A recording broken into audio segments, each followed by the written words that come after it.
Boa noite, agora sim. Tudo certo, pessoal? Então acabou a Semana Farroupilha, eu acho que acaba agora, né? Deu pros gaúchos, né? Eu tava pensando nessa questão da revolução. E quando que até o Adelar brincou, né, que nós lá em Farroupilha queremos fazer a segunda revolução Farroupilha, né? E cantando agora, eu estava pensando, né, aquela música, a começar em mim, né? Deus, ele quer começar uma revolução em nós. E nós, essa semana, nós passamos, então, para quem gosta mais da tradição, né, a comemorar a Revolução Farroupilha, né? E eu penso assim, Deus, ele quer fazer uma revolução em nós. Amém? E essa revolução começa quando? Com o contato da palavra de Deus. Quando nós temos contato com a palavra, ela começa a transformar, através do Espírito Santo, ela começa a transformar a nossa vida. E que a nossa oração, e que o nosso desejo essa noite, possa ser, que seja, para que Deus transforme a nossa vida, através do contato da palavra dEle. Eu sempre penso que a palavra que nós vamos ouvir essa noite é para nós, é para mudar a nossa vida. Amém? Vamos abrir em Lucas 9, versículos 57 ao 62. Sabe, eu gosto de lembrar, porque eu estava comentando até com o Didi, né? Quando a gente se encontra, geralmente, como que nos falta fé de crer realmente no poder da palavra de Deus e crer realmente em Deus. Às vezes a gente fica assim, oscilando. E teve um fato muito interessante, não tem muito a ver com o estudo, mas eu quero compartilhar com vocês. E que me impressionou, e antes disso acontecer, eu estava falando com o Didi, né? Como que falta fé? A gente foi com uma turma da igreja num restaurante, né? Logo depois do grupo. E aí tinha um garçom bem simpático. E eu disse, tem que falar de Jesus para esse cara, né? Parece que ele está dando mole. E aí eu comecei uma conversa com ele e tal, e eu disse, Deus, preciso de um gancho, né? Indo embora eu perguntei, qual que é o teu nome? Ele, Davi. Eu disse, nome bíblico, né? E aí puxei o gancho e comecei a falar com ele. Numa semana depois, aquilo me incomodou tanto, e conversando com o Didi, eu disse, preciso ir lá falar de Jesus para esse cara, não pode. Mas eu vou saber um garçom, como é que eu vou entrar lá? É uma situação difícil, né? E aí eu parei na frente da lancheria, como fosse do outro lado da rua. Eu parei na frente, eu fiz uma oração. Deus, eu não sei nem se eu vou encontrar o cara lá, nem sei que horário, o que ele está fazendo. E nisso eu mandei um áudio para o Didi. Eu disse, Didi, você está ouvindo hora aí, né? Atravessei a rua. Quando eu chego, o cara sentado comendo um X. E aí, ele me reconheceu. E aí eu fui lá pedir um X, né? E aí eu fiquei meio assim do lado. Ele, senta aí, né, cara? Vocês acreditam? Estava no horário de intervalo dele, ele recém tinha pedido um X. Eu fui lá comer X com ele. Teve melhor oportunidade que essa para falar de Jesus para ele? Gente, olha o que... Deus, ele é o maior interessado na obra dele, né? E falta fé para a gente entender que Deus é todo-poderoso. Que Deus é todo-poderoso e que Ele pode realmente transformar a nossa vida. E que basta a gente ter fé e coragem, né? E a gente se esquece disso, e foi essa conclusão que eu e Didi a gente chegou, né? Amém, pessoal? Vamos pro texto aqui, tá? A raposa, o funeral e o arado. Eu fico fascinado com os encontros de Jesus. Quando nós lemos a palavra de Deus, ouvimos Paulo exortando a igreja, mas os encontros de Jesus, eles são maravilhosos. Então, vamos à leitura. Quando andava pelo caminho, um homem lhe disse, eu te seguirei para onde quer que fores. Jesus respondeu, as raposas têm suas tocas, e as aves dos céus têm seus ninhos, mas o filho do homem não tem onde repousar a cabeça. O outro disse, siga-me. Mas o homem respondeu, Senhor, deixa-me ir primeiro sepultar meu pai. Jesus lhe respondeu, deixa que os mortos sepultem os seus próprios mortos. Você, porém, vá e proclame o reino de Deus. Ainda outro disse, vou seguir-te, Senhor, mas deixe-me primeiro voltar e despedir-se da minha família. Jesus respondeu, ninguém que põe a mão no arado olha para trás, é apto para o reino de Deus. Vamos orar? Senhor Jesus, somos gratos por essa oportunidade, Deus. Muito, muito obrigado, Pai, que nós estamos aqui reunidos, Deus, em Teu nome, Jesus. E que o Senhor possa vir fazer uma transformação, uma renovação no nosso ser, no nosso modo de viver, Senhor Deus. Nos dê fé para crer, Pai, nessa transformação também, Deus. Que o contato com a Tua palavra seja transformador, Senhor. Não é, Deus, a pessoa que está vindo falar aqui na frente, Deus. É a Tua palavra, é o agir do Espírito Santo, Senhor. Senhor Deus, nos dá fé, Pai. Nos dá ânimo para que a gente possa realmente, Deus, mudar, Pai. E nós queremos buscar essa mudança. E só o Senhor pode nos dar. Em nome de Jesus. Amém. Então, pessoal, nós aqui nesse texto nós vemos que temos 3 candidatos, certo? Versículo 57. Jesus, ele, seguindo pelo caminho. Então, eu fico imaginando, né? Jesus estava caminhando por aí e chega um camarada e diz, vou segui-lo para onde quer que o Senhor for. Esse é o nosso primeiro candidato. Jesus está andando com seus discípulos, lembra o que Jesus, todo lugar que ele vai, proclama as boas novas, proclama o reino de Deus. E aí vem um camarada e diz, ô Jesus, eu vou te seguir para onde quer que o Senhor for, eu estou disposto. E qual que é a resposta de Jesus, né? As raposas têm suas tocas, né? E as aves do céu têm os seus ninhos, mas o Filho do Homem não tem aonde que reclinar a cabeça. Esse primeiro candidato, ele representa a força da missão, a força de atrair. Esse é o cara que ele viu Jesus, ele disse, eu vou te seguir. Para onde é que o Senhor for, não tem problema. Eu estou junto contigo. Ninguém está recrutando ele. Interessante, né? Ninguém chamou ele. Mas ele viu Jesus e disse, eu vou te seguir. Esse é o primeiro candidato. Só que esse candidato, talvez, e pela resposta de Jesus, ele não entendeu, talvez, o que significa seguir a Cristo. E essa é a reflexão que talvez nós temos que fazer essa noite. Talvez ele não entendeu que seguir a Cristo significa Getsemane, significa Gólgota, significa sepulcro. Talvez ele não entendeu que seguir a Cristo significa seguir os caminhos das dores. Talvez ele não entendeu.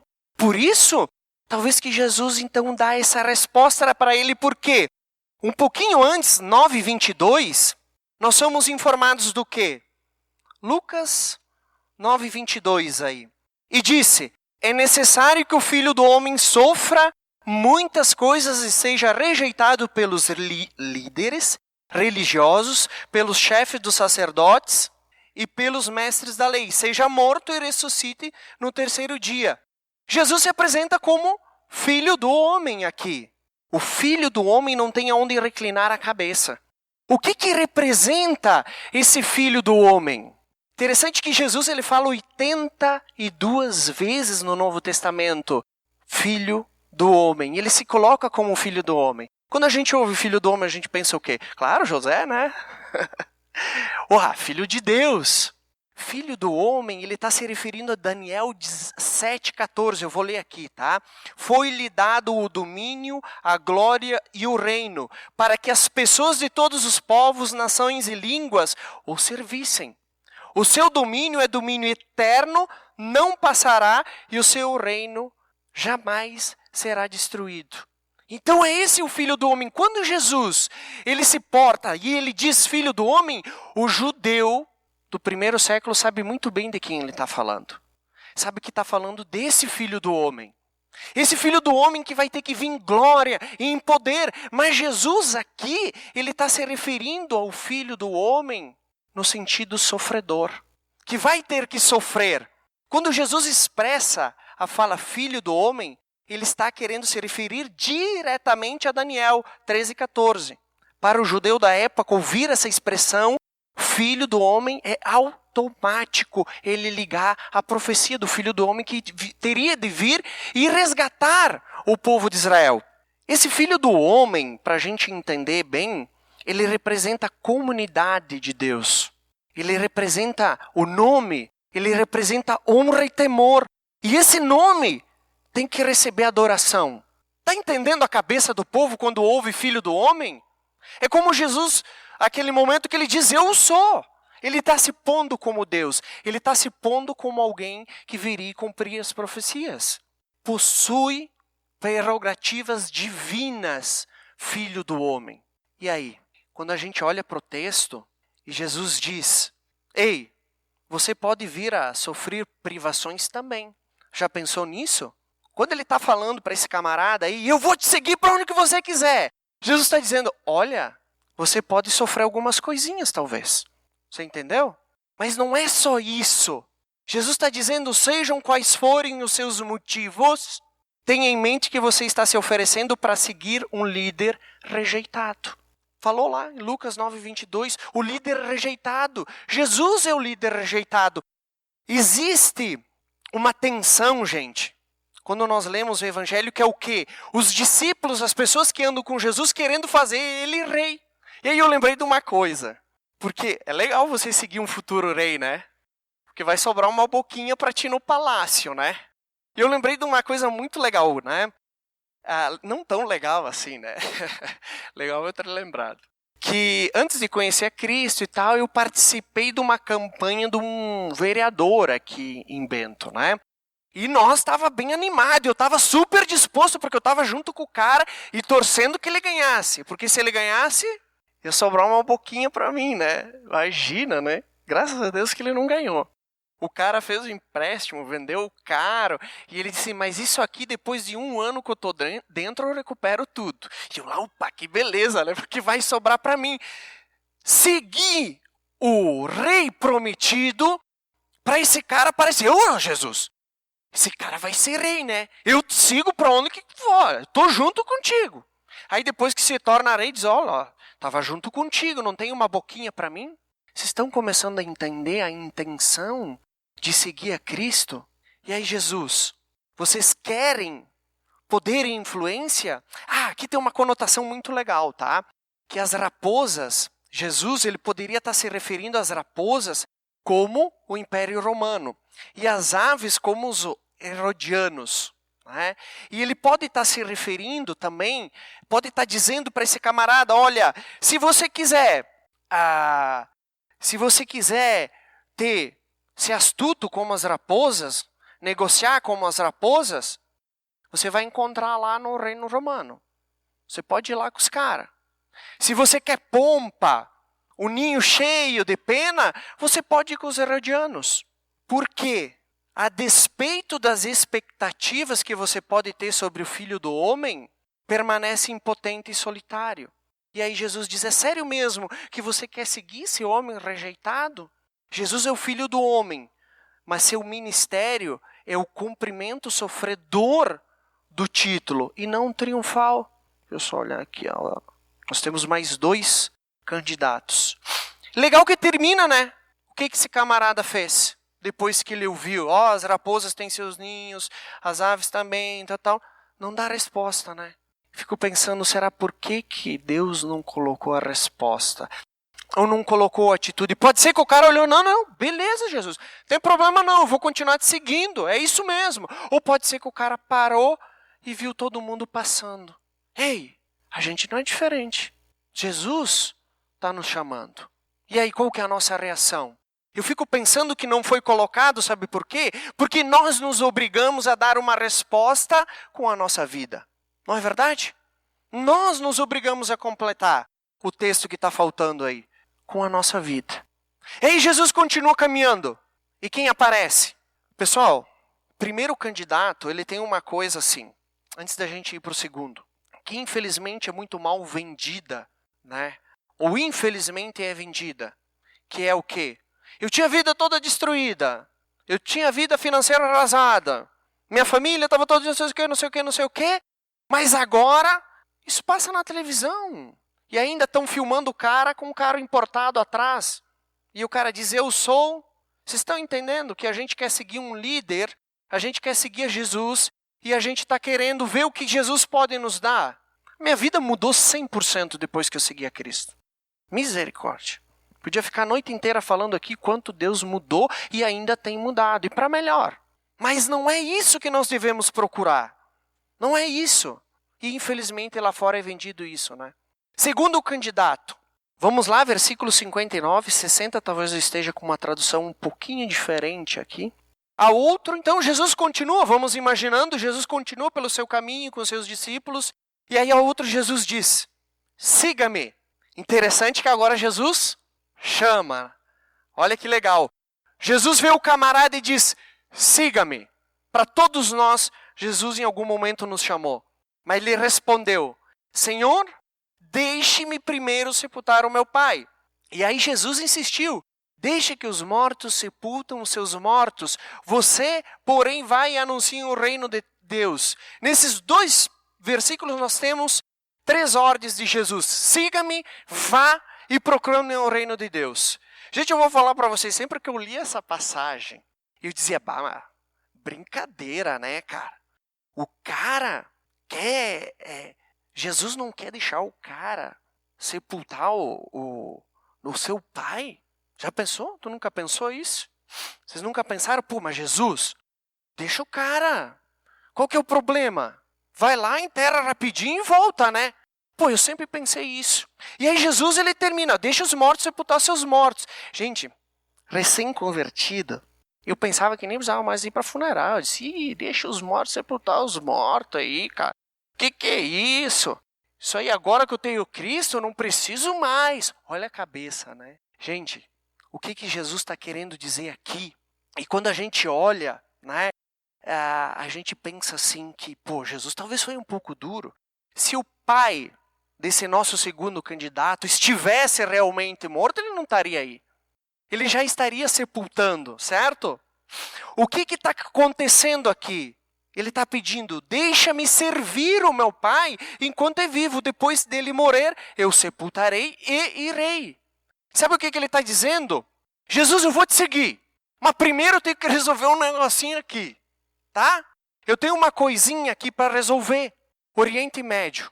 O filho é tradição. Ele tem que ficar. É uma tradição. Ele tem que ficar até o pai morrer. E isso é sepultar o filho. Ele tem que ficar junto até o pai morrer. Depois ele pode fazer suas coisas. Mas a obrigação tradicional dele é o quê? Cuidar do pai. Então, quando ele está usando essa expressão, né, de enterrar o pai, é uma expressão tradicional. Ela pode durar até 20, 25, 30 anos. Qual que é a ideia aqui? Você vai ficar até cumprir o dever tradicional de tomar conta dos seus pais até sua morte e depois pensar em me seguir. Quando um filho quer sair de casa, né? Isso no Oriente Médio, tá? Esse é o nosso cenário. Ele diz, pai, eu vou sair de casa não sei o quê. O pai pode usar essa expressão, mas tu quer me enterrar? Porque é tradição, é uma tradição. E se ele sair, o pai não vai morrer, não vai abandonar o pai, não vai acontecer nada. E quando chegar a hora, pode ter certeza que vão achar alguém para enterrar o homem. Só o que ele está querendo dizer? Espera, eu preciso cumprir o que a tradição me diz. Eu preciso fazer algo antes de te seguir. E como é que é comum isso? Quando a gente fala de Jesus para as pessoas, ou melhor, quando Jesus chama a gente começa a criar uma balança. Não, eu preciso resolver isso aqui, eu preciso fazer isso aqui, porque daí depois eu vou te seguir, Jesus. E com jovens, é assim. Tem um jovem muito legal lá em Farroupilha. Aqui eu posso falar para vocês. Eu gosto da sinceridade dele. É um guri bonitão, né? Simpático. E ele está nos seus 17 anos. De família boa, né? E ele diz, Diogo, como é difícil, cara. Ele é sincero falando pra mim. Cara, tem umas festas e eu quero aproveitar. Tu sabe, né, Diogo? Aí o cara me quebra, né? Eu disse, pô, cara. E eu tento... O que esse ele tá falando? Ele tá sendo sincero. E eu amo a sinceridade dele e eu elogio ele por isso. Como é legal, ele não é falso. Ele tá dizendo para mim, que bom porque a gente pode trabalhar com isso. E eu disse, amém, eu não vou conseguir te convencer. Espero que o Espírito Santo sim.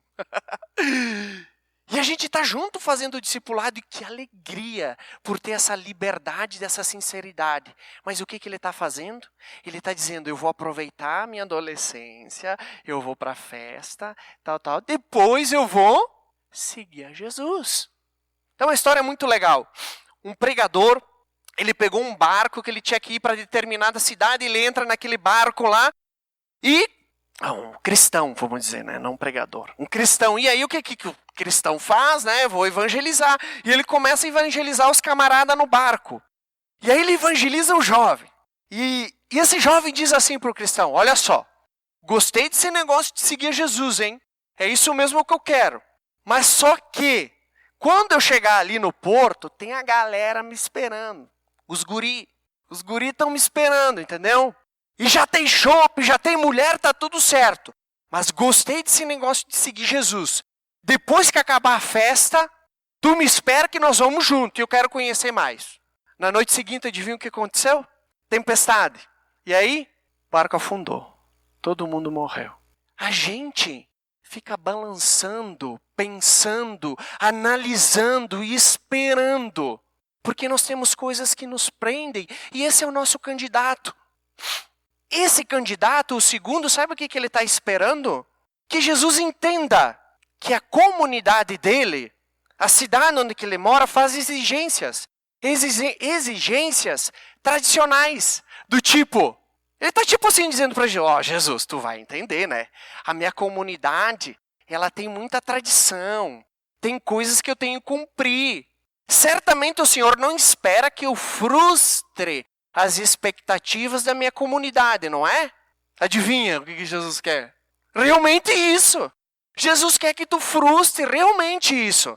E agora, gente, vamos falar baixinho, né? A nossa região é muito tradicional. E como é difícil o pessoal largar isso. Quando Jesus chama a gente, ele faz uma revolução, não é? Principalmente na questão tradicional. Principalmente na questão da tradição, e nós temos duas aqui muito fortes, que é a religião, que é aquela coisa de tu tem que fazer, tu nem sabe por que está fazendo, mas tem que fazer, porque todo mundo faz, e aí, meu Deus, eu não vou botar meus filhos, aí eu vou falar agora. Ai, meu Deus, eu vou botar meus filhos na catequese, aí o vizinho vai falar o quê? Ai, se eu não pegar a santinha. Tradição, a gente está preocupado com o que a nossa comunidade, o que os outros vão pensar, mas não com Cristo. Não é fácil, eu não estou dizendo que é fácil, gente. Não me entendo, não é fácil mesmo. E eu sei que eu vivi isso. E ainda vivo isso em casa, não é fácil. Mas Cristo está querendo quebrar com isso, está querendo dizer, siga-me. Você quer me seguir? Abandona essas coisas que estão te prendendo. E aí Jesus termina dizendo o quê? Jesus termina dizendo, olha, deixa os espiritualmente mortos fazer o quê? Cuidar dos espiritualmente mortos. Jesus está dizendo, a tradição é morta. A religiosidade por ato, por cumprir, é morta. Não vivam isso. Fujam disso. Vivam um cristianismo. Siga-me. A proclamação do reino de Deus só pode ter significado, gente, quando apresenta o reino como uma realidade presente, vivida plenamente agora. Não dá para ser depois. Não dá para ser depois. Primeiro candidato, ele não avalia ou ele não analisa qual era a real intenção de seguir a Jesus, né? Esse é o nosso primeiro candidato. Ele diz, não, eu vou te seguir. Mas ele não avaliou talvez o preço realmente do discipulado ou a expectativa dele era que o quê? Que Jesus pudesse dar algo para ele bom, pudesse dar algo para ele que suprisse as suas necessidades físicas momentâneas. E às vezes nós somos atraídos por Cristo na dor, né? E aí eu digo, né? Cuidado, porque quando resolver, o que a gente faz? Vai embora. Esse é o primeiro candidato. O segundo candidato, ele não quer frustrar as expectativas da sua comunidade. Ele está preso na tradição. Ele está envolvido com algo que Jesus diz que é morto, que não tem vida. Vamos analisando a nossa vida, né?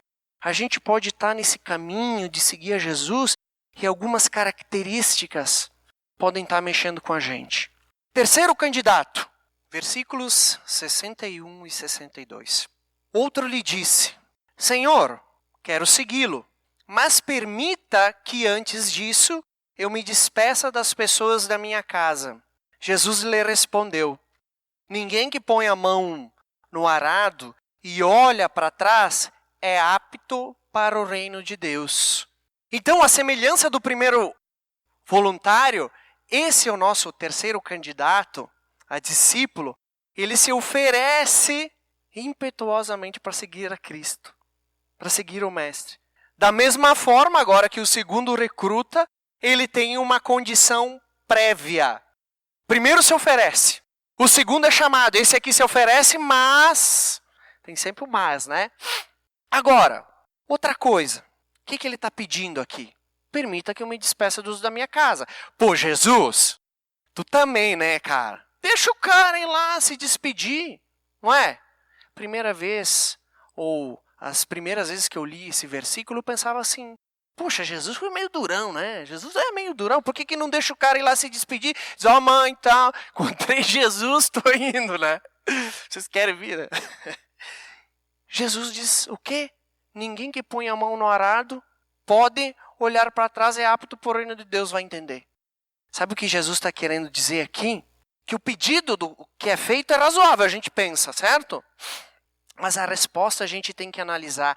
A ideia é que o voluntário está pedindo o direito de ir para casa e obter permissão. Obter permissão dos pais para um empreendimento. Na verdade, por isso que é legal a gente olhar como que funciona a questão tradicional e histórica. Ele não está querendo dizer tchau para os parentes. Ele está querendo pedir permissão para o pai.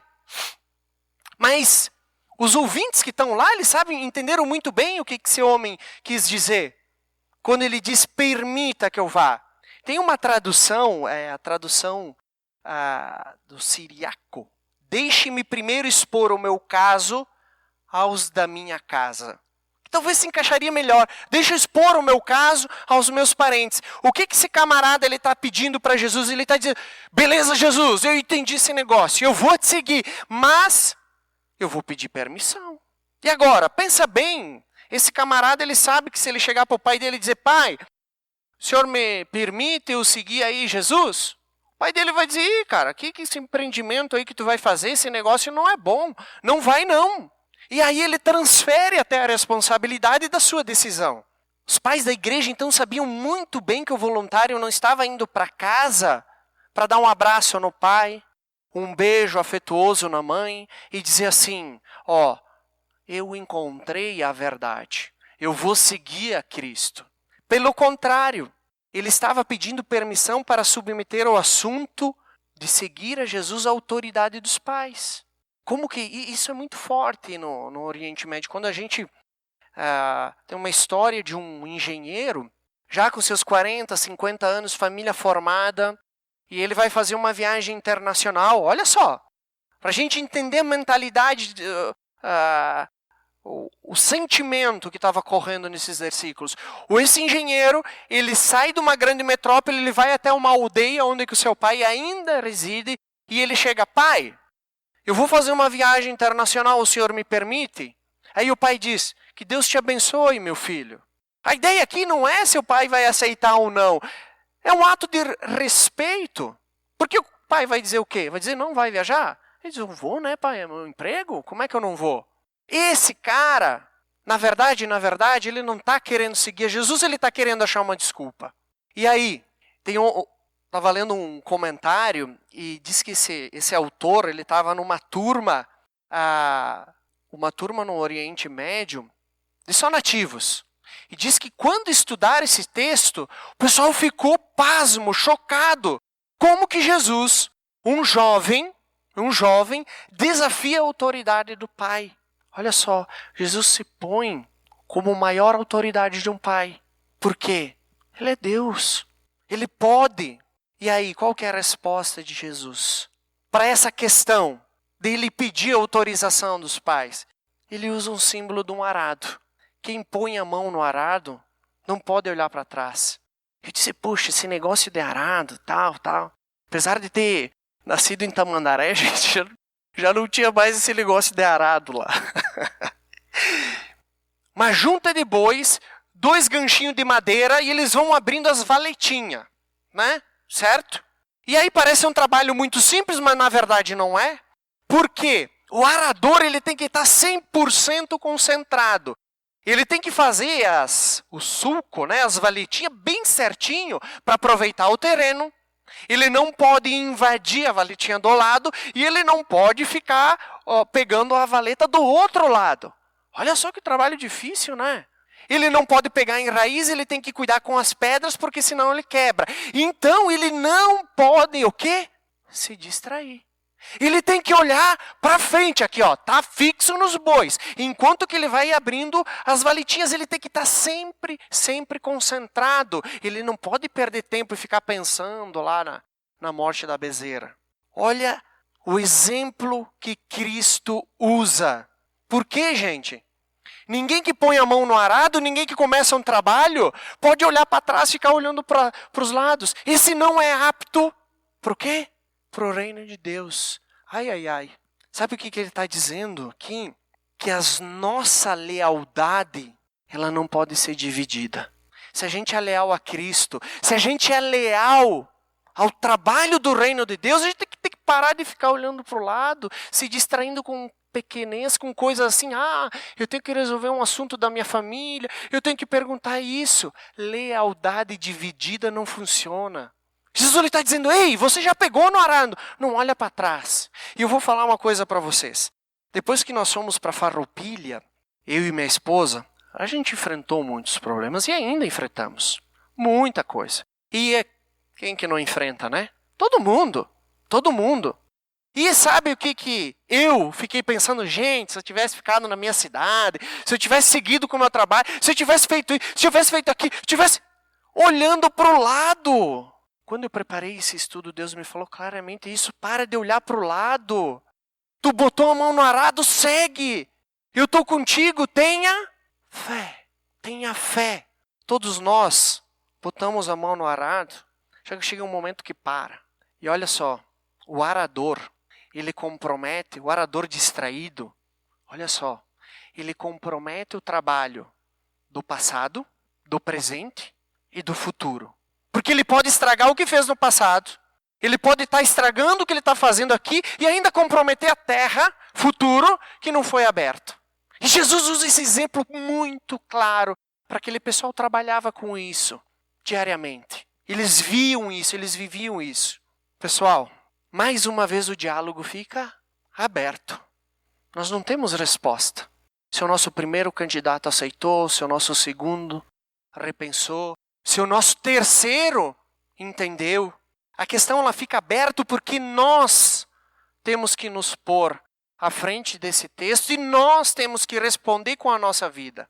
Eu queria citar aqui 4, pessoal, aplicações. Primeiro, este é o Filho do Homem. Não é uma figura vitoriosa que você espera. Não agora, mas no futuro. Tenha certeza disso. Mas agora talvez a gente vai passar por probleminha. Vai ter coisa que a gente vai dizer, pô Deus, mas tinha que estar acontecendo comigo. Talvez em certos momentos a gente vai até questionar. Deus, tu existe? O caminho de Cristo é o caminho das dores. Você está disposto a seguir esse caminho? Segundo, a lealdade de Jesus e ao reino que ele está inaugurando é mais importante do que a lealdade às normas culturais da sociedade. As exigências culturais da comunidade não são desculpas aceitáveis para o fracasso de seguir a Cristo. Será meramente uma distração, não importa o quanto essas exigências sejam antigas, arraigadas e supostamente sagradas. A tradição, ela tem o poder de nos atrapalhar, nos seguir a Cristo, de nos impedir. 3, a autoridade de Jesus é absoluta. A autoridade, mesmo que seja da família, se conflitar com a autoridade de Cristo, será meramente uma distração que deve ser evitada se você quiser ser apto para Jesus e para o reino de Deus. A autoridade de Deus é absoluta. Ela é absoluta. O ato de seguir a Jesus aqui não é definido, 4º ponto, como uma sensação de luz interior, como uma percepção intelectual apenas, ou como uma paz.